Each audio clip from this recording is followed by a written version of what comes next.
مجھ کو تو یوسف کی خوشبو آ رہی۔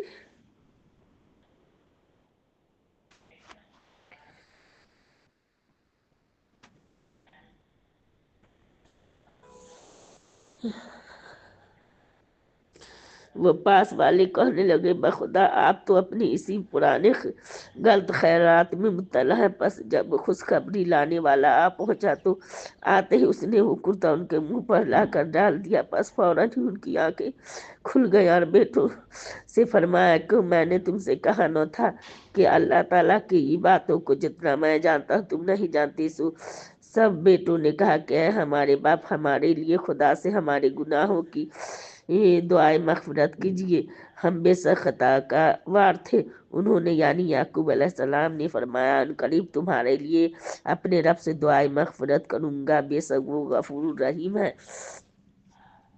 پھر جب یہ سب کے سب یوسف علیہ السلام کے پاس پہنچے تو انہوں نے اپنے والدین کو اپنے پاس تعظیماً جگہ دی اور کہا کہ سب مصر میں چلیے اور خدا کو منظور ہے تو وہاں امن چین سے رہیے، اور اپنے والدین کو تخت شاہی پر اونچا بیٹھایا اور سب کے سب ان کے یعنی یوسف علیہ السلام کے آگے سجدہ میں گر گئے، اور انہوں نے یعنی یوسف علیہ السلام نے کہا اے میرے باپ یہ میرے خواب کی تعبیر جو پہلے زمانہ میں دیکھا تھا جس کے میرے رب نے سچا کر دیا۔ انہوں نے یعنی خدا نے میرے ساتھ احسان کیا،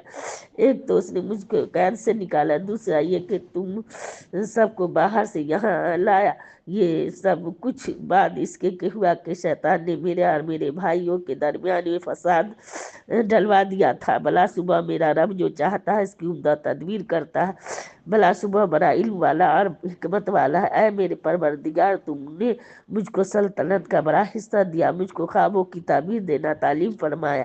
جو کہ علم عجیب ہے۔ اے آسمان زمین کے پیدا کرنے والے تم میرا کار ساز ہے دنیا میں بھی اور آخرت میں بھی۔ مجھ کو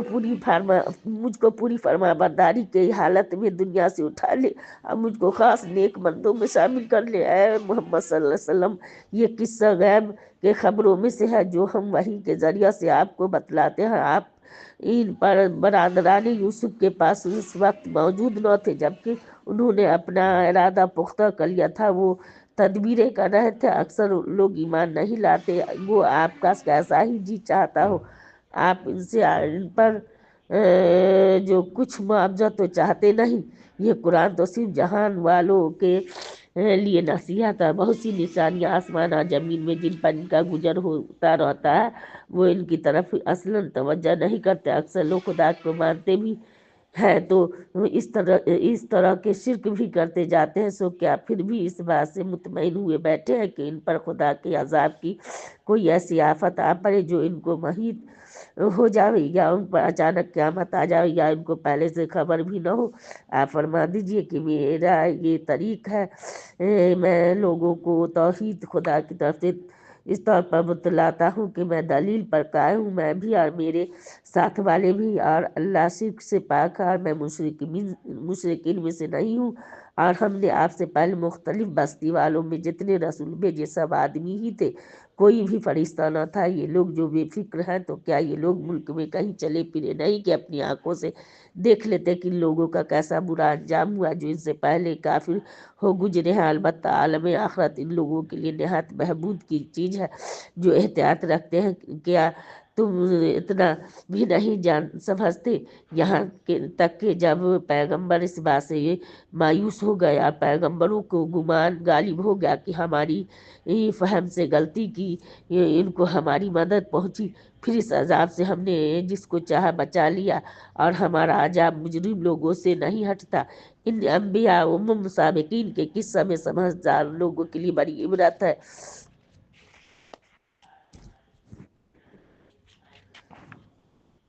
یہ قرآن جس میں قصے ہیں کوئی تراسی ہوئی بات تو ہے نہیں، اس سے عبرت نہ ہوتی، بلکہ اس سے پہلے جو آسمانی کتابیں ہو چکی ہیں یہ ان کی تصدیق کرنے والا ہے، یہ ہر ضروری بات کی تفصیل کرنے والا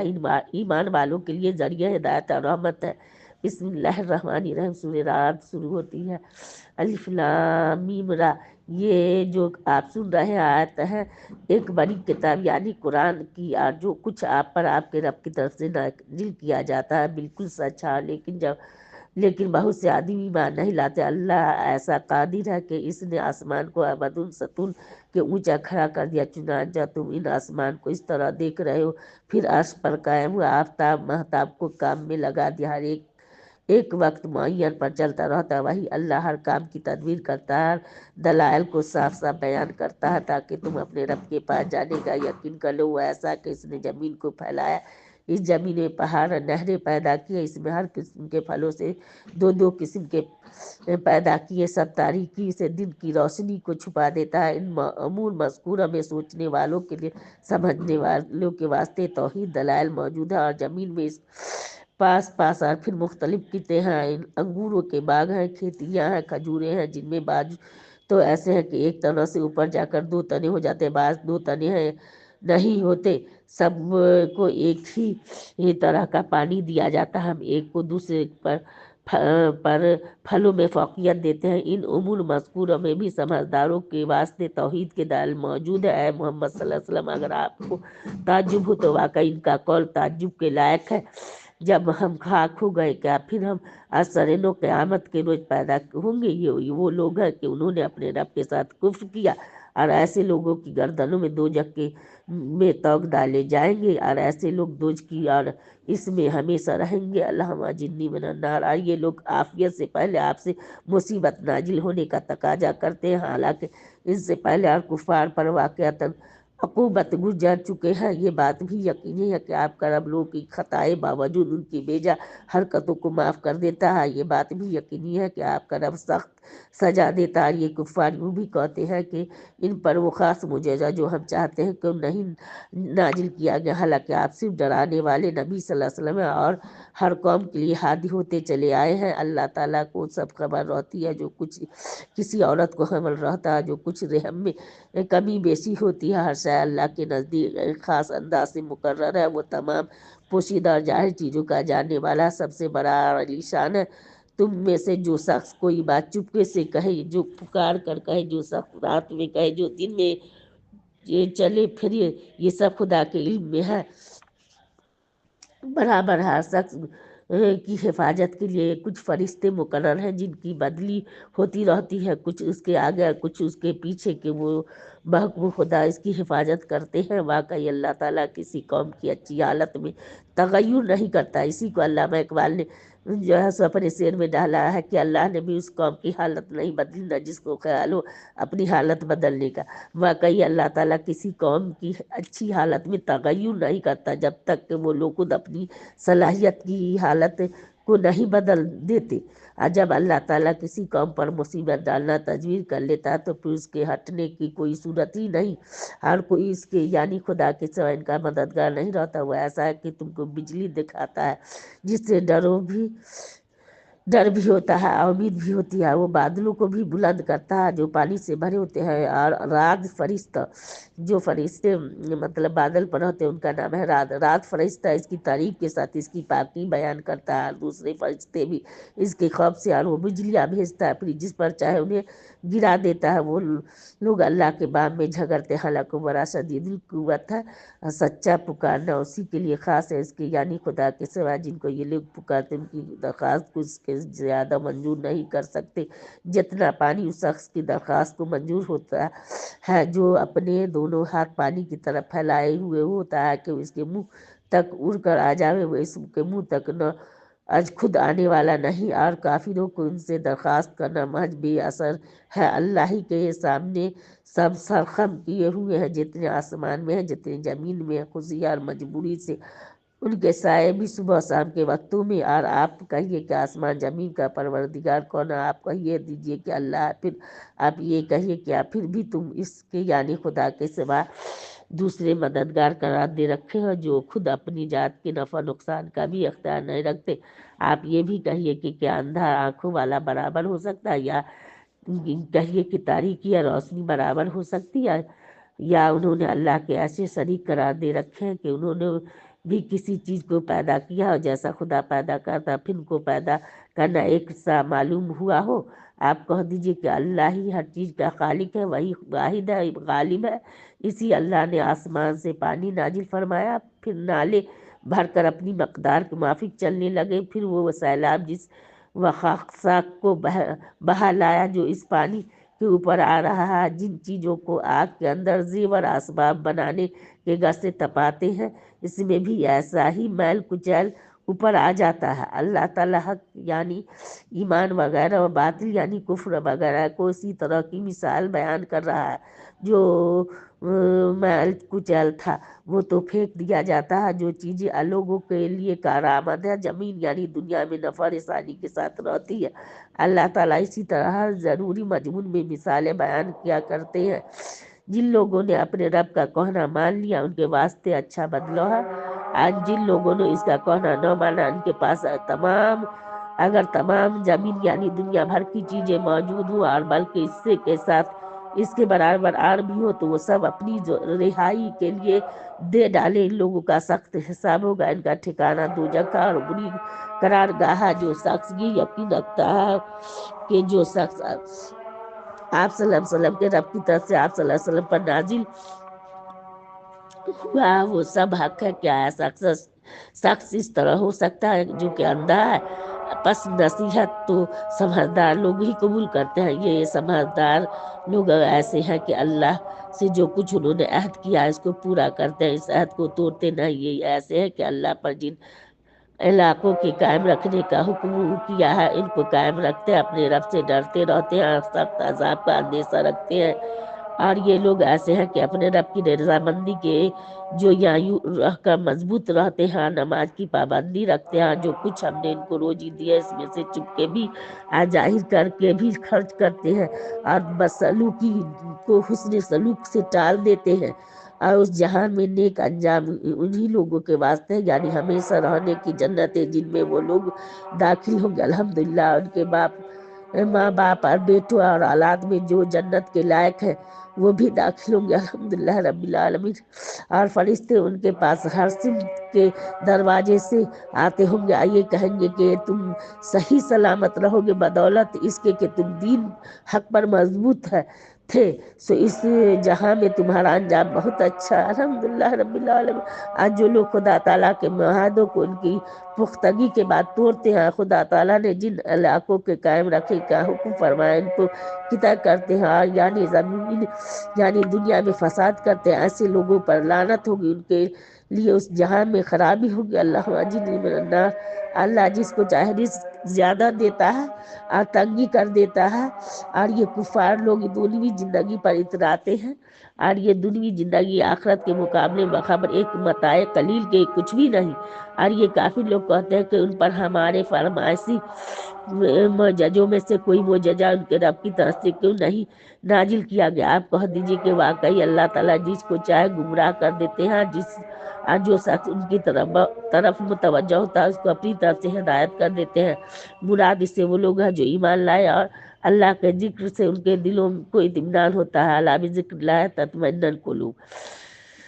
سورہ رعد کی دعا ہے، الا ذکر اللہ تطمئن القلوب۔ اللہ کے ذکر سے ان کے دلوں کو اطمینان ہوتا ہے۔ خوب سمجھ لو کہ اللہ کے ذکر سے دلوں کو اطمینان ہو جاتا ہے۔ جو لوگ ایمان لائے نیک کام کے ان کے لیے خوشحالی اور نیک انجامی ہے۔ اسی طرح ہم نے آپ کو ایک ایسی امت میں رسول بنا کر بھیجا ہے کہ اس امت سے پہلے اور بہت سی امتیں گزر چکی ہیں، تاکہ آپ ان کو وہ کتاب پڑھ کر سنائیں جو ہم نے آپ کے پاس وحی کے ذریعہ بھیجی ہے۔ وہ لوگ بڑے رحمت والے کے ناسپاسی کرتے ہیں۔ آپ فرما دیجیے کہ وہ میرا مربی یا نگہبان ہے، اس کے سوا کوئی عبادت کے قابل نہیں، میں نے اسی پر بھروسہ کر لیا، اسی کے پاس مجھ کو جانا ہے۔ اور اگر کوئی ایسا قرآن ہوتا جس کے ذریعے سے پہاڑ اپنی جگہ سے ہٹا دیے جاتے، یا اس کے ذریعے سے زمین جلدی جلدی طے ہو جاتی، یا اس کے ذریعے سے مردوں کے ساتھ کسی کو باتیں کروا دی جاتی، تب بھی یہ لوگ ایمان نہ لاتے، بلکہ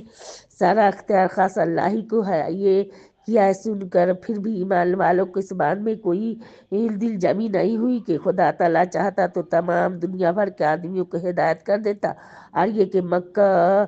کے کافر تو ہمیشہ آئے دن اس حالت میں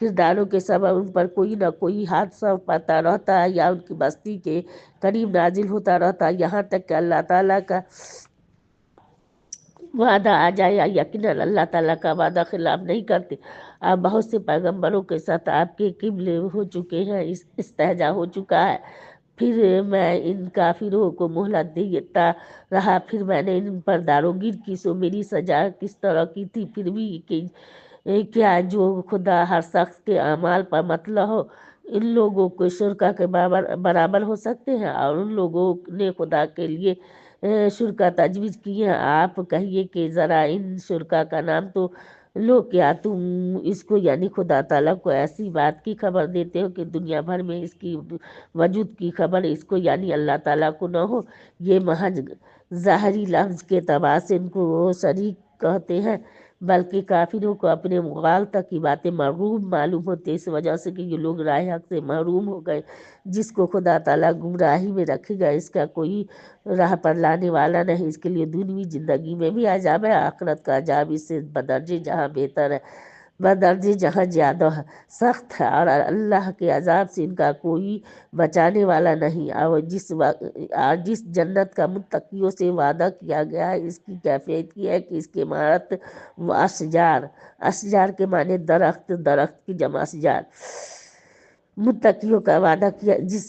جنت کا متقیوں سے وعدہ کیا گیا ہے، اس کی کیفیت یہ ہے کہ اس کے عمارات اشجار کے نیچے نہریں جاری ہوں گے۔ الحمدللہ، اس کا پھل، اس کا یہ سایہ دائم رہے گا۔ یہ تو انجام ہوگا متقیوں کا، کافروں کا انجام دوزخ ہوگا۔ اللہم اجرنی من النار۔ آج جن لوگوں کو ہم نے کتاب دی ہے وہ اس کتاب سے خوش ہوتے ہیں جو آپ پر نازل کی گئی ہے، ان کے گربہ میں بازے ایسے ہیں کہ اس کے بعد حصہ کا انکار کرتے ہیں۔ آپ فرمائیں کہ مجھ کو یہ حکم ہوا ہے کہ میں اللہ کی عبادت کروں اور کسی کا اس کا شریک نہ ٹھہراؤں،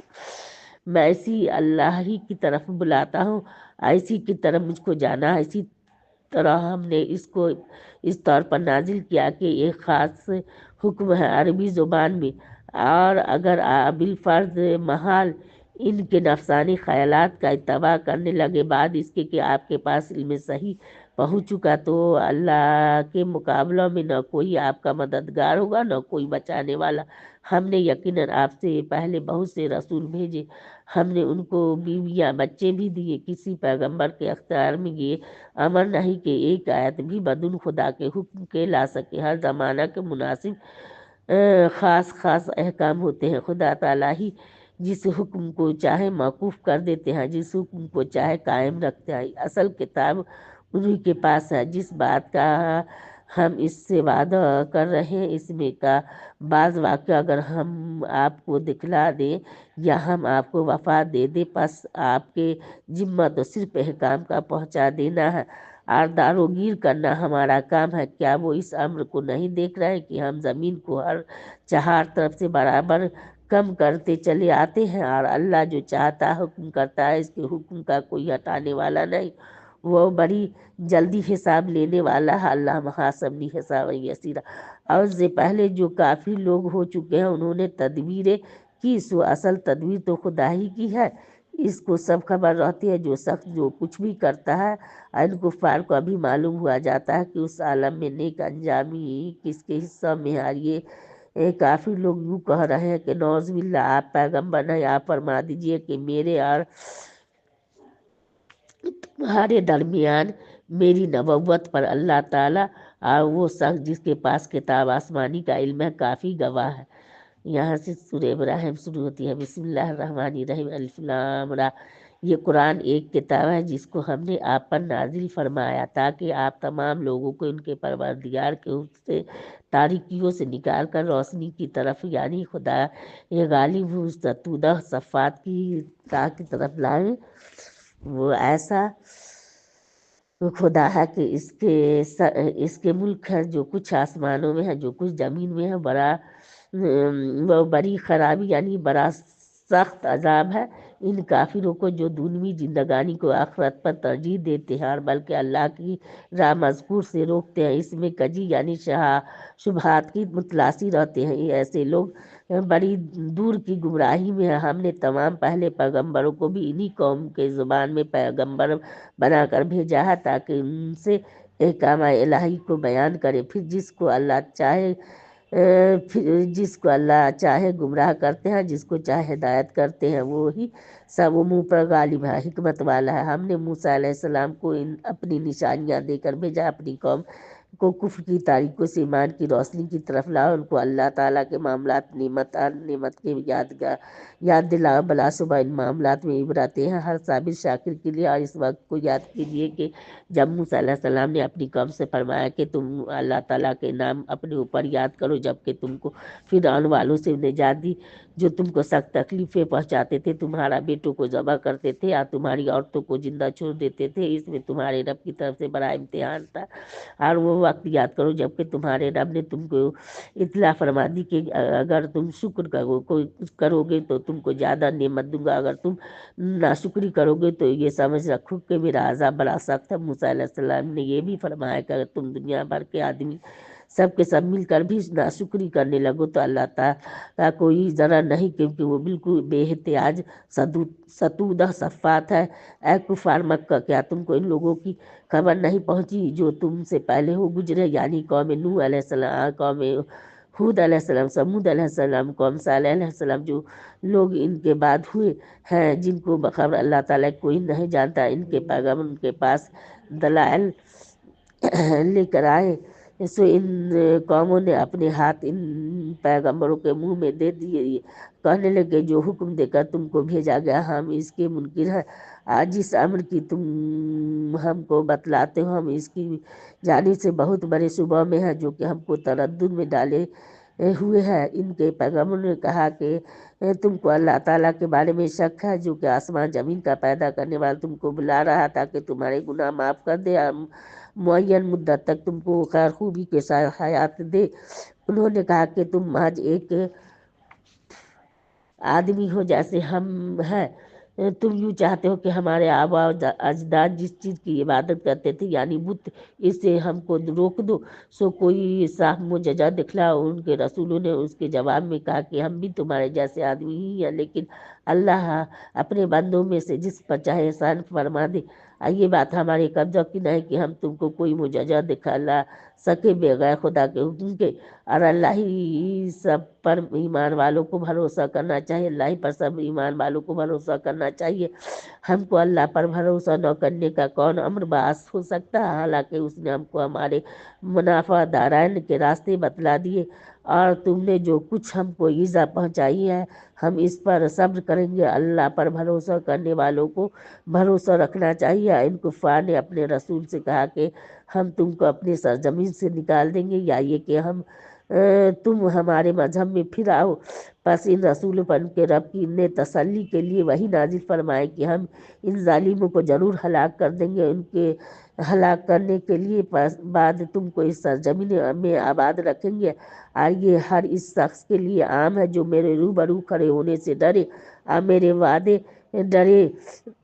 وعید سے ڈرے۔ اور کفار فیصلہ چاہنے لگے اور جتنے سرکش اور جدی لوگ تھے وہ سب بے مراد ہوئے۔ اس کے آگے دوزخ ہے، اس کو دوزخ میں ایسا پانی پینے کو دیا جائے گا کہ پیپ اور لہو کے مشابہ ہوگا، اللہ جس کو گھونٹ گھونٹ کر پیے گا، اور گلے سے آسانی کے ساتھ اتارنے کی کوئی صورت نہ ہوگی۔ ہر طرف سے اس پر سامان موت کی آمد ہوگی، کسی طرح مرے گا نہیں، یا اس کو سخت عذاب کا سامنا ہوگا۔ اللہ جنی من اللہ۔ جو لوگ اپنے پروردگار کے ساتھ کفر کرتے ان کی حالت بعد ہمارے عمل کے یہ ہے کہ جیسے کچھ راکھ ہو جس کو تیز آندھی کے دن میں تیزی کے ساتھ ہوا اڑا لے جائے، اسی طرح ان لوگوں نے جو کچھ عمل کیے تھے ان کا کوئی حصہ ان کو حاصل نہ ہوگا، راکھ اس طرح برباد ہو جائے گا۔ یہ بھی بڑی دور دراز کی گمراہی ہے کہ کیا ہے مخاطب، تجھ کو یہ بات معلوم نہیں کہ اللہ تعالیٰ نے آسمان کو اور زمین کو بالکل ٹھیک ٹھیک پیدا کیا ہے، اس کا قادر ہونا بھی معلوم ہو گیا۔ بس اگر وہ چاہے تو تم سب کو فنا کر دے اور ایک دوسری مخلوق پیدا کر دے، یہ خدا کو کچھ بھی مشکل نہیں، اور خدا کے سامنے سب پیش ہوں گے۔ پھر چھوٹے درجہ کے لوگ یعنی عوام تابعین بڑے درجہ کے لوگوں سے کہیں گے کہ ہم دنیا میں تمہارے طاقت ہے تو کیا تم خدا کے عذاب کا کچھ ججو ہم سے ہٹا سکتے؟ وہ جواب میں کہیں گے کہ اگر اللہ ہم کو کوئی راہ بتلاتا تو ہم تم کو بھی راہ بتلا دیتے۔ اب تم ہم سب کے حق میں دونوں صورتیں برابر ہیں، خواہ ہم پریشان ہوں خواہ ضبط کریں، ہمارے بچنے کی کوئی صورت نہیں ہے۔ جب قیامت میں تمام مقدمات فیصل ہو چکے ہوں گے تو شیطان جواب میں کہا گیا کہ اللہ تعالیٰ نے تم سے سچے وعدے کیے تھے، میں نے تم سے کچھ وعدے کیے تھے، سو میں نے وہ وعدے تم سے خلاف کیے تھے اور میرا تم پر تو کچھ زور چلتا نہ تھا بخلاف اس کے کہ میں نے تم کو بلایا تھا، سو تم نے بااختیار خود اب میرا کہنا مان لیا، تو تم مجھ پر ساری ملامت مت کرو۔ شیطان کہے گا اور زیادہ ملامت اپنے آپ کو کرو، نہ میں تمہارے مددگار ہو سکتا نہ تم میری مددگار ہو سکتے ہو، میں خود تمہارے اس فعل سے بیزار ہوں کہ تم اس کے دنیا میں مجھ کو خدا کا شریک قرار دیتے تھے۔ یقیناً ظالموں کے لیے دردناک عذاب مقرر ہے، اور جو لوگ ایمان لائے اور انہوں نے نیک کام کیا ایسے باغوں میں داخل کیے جائیں گے جن کے نیچے نہریں جاری ہوں گی۔ الحمدللہ وہ ان میں اپنے پروردگار کے حکم سے ہمیشہ ہمیشہ رہیں گے۔ الحمدللہ وہ ان کو سلام اس لفظ سے کہا جائے گا السلام علیکم۔ الحمدللہ کیا آپ کو معلوم نہیں کہ اللہ تعالیٰ نے کیسی مثال بیان فرمائی کلمہ طیبہ یعنی کلمہ توحید کی کہ وہ مشابہ ہے ایک پاکیزہ درخت کے جس کی بڑی جڑ خوب گڑی ہوئی ہے، اس کی شاخیں اونچائی میں جا رہی ہو، اپنے پروردگار کے حکم سے ہر فصل میں اپنا پھل دیتا ہو۔ اللہ تعالیٰ ایسی مثالیں لوگوں کے واسطے اس لیے بیان فرماتے ہیں تاکہ وہ خوب سمجھ لے، اور گندہ کلمہ کی یعنی کفر کی شرک کی مثال ایسی ہے کہ جیسے ایک خراب درخت ہو کہ زمین کے اوپر ہی اوپر سے اکھاڑ لیا جائے، اس کو کچھ ثبات نہ ہو۔ اللہ تعالیٰ ایمان والوں کو اس پکی بات سے یعنی کلمہ طیبہ کی برکت سے دنیا آخرت میں مضبوط رکھتا ہے، اور اللہ تعالیٰ ظالموں یعنی کافروں کو دین اور امتحان میں نچلا دیتا ہے۔ اللہ تعالیٰ جو چاہتا ہے کرتا ہے۔ کہ آپ نے ان لوگوں کو اہل مکہ کو نہیں دیکھا جنہوں نے ان بجائے نعمت الہی کے شکر کے کفر کیا، جنہوں نے اپنی قوم کو ہلاکت کے گھر یعنی جہنم میں پہنچا دیا، اس میں داخل ہوں گے اللہ جن من النار، وہ ان میں رہنے کی جگہ کی بری جگہ ہے۔ ان لوگوں نے اللہ کے ساجی قرار دیے تاکہ دوسروں کو بھی اس کے دین گمراہ کرے۔ آپ کہہ دیجئے کہ چند عیش کر لو کیونکہ آخر انجام تمہارا دوزخ میں جانا ہے۔ جو میرے خاص ایمان والے بندے ہیں ان سے کہہ دیجئے کہ وہ نماز کی پابندی رکھیں، ہم نے جو کچھ ان کو دیا ان میں سے پوشیدہ آشکارا خرچ کیا کریں، اس ایسے دن کے آنے سے پہلے کہ جس میں نہ خرید و فروخت ہوگی نہ دوستی۔ اللہ ایسا جس نے آسمان کو اور زمین کو پیدا کیا، آسمان سے پانی یعنی مہ برسا، پھر اس پانی سے پھلوں کی قسم تمہارے رزق پیدا کیا، تمہارے نفع کے لیے کشتی اور جہاز کو مسخر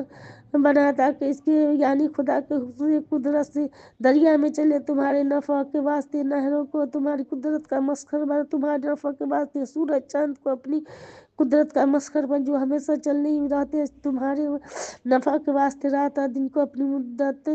کا مسخر بنا، جو چیز تم نے مانگی تم کو ہر چیز دی۔ اللہ تعالیٰ کی نعمتیں اگر شمار کرنے لگو تو شمار نہیں لا سکتے، مگر سچ یہ ہے کہ آدمی بہت ہی بے انصاف اور بڑا ہی ناشکرا ہے۔ جبکہ ابراہیم علیہ السلام نے کہا ہے میرے رب اس شہر مکہ میں امن والا بنا دیجیے، مجھ کو اور میرے خاص فرزند کو بتوں کی حفاظت سے بچا رکھیے۔ اے میرے پروردگار، ان بتوں نے بہتر آدمیوں کو گمراہ کر، پھر جو شخص میری راہ پر چلے گا تو میرا ہے، اور جو شخص اس باب میں میرا کہنا نہ مانے گا سو آپ کثیر مغفرت اور کثیر رحمت ہے۔ اے ہمارے، میں اپنی اولاد کو آپ کے معظم گھر کے قریب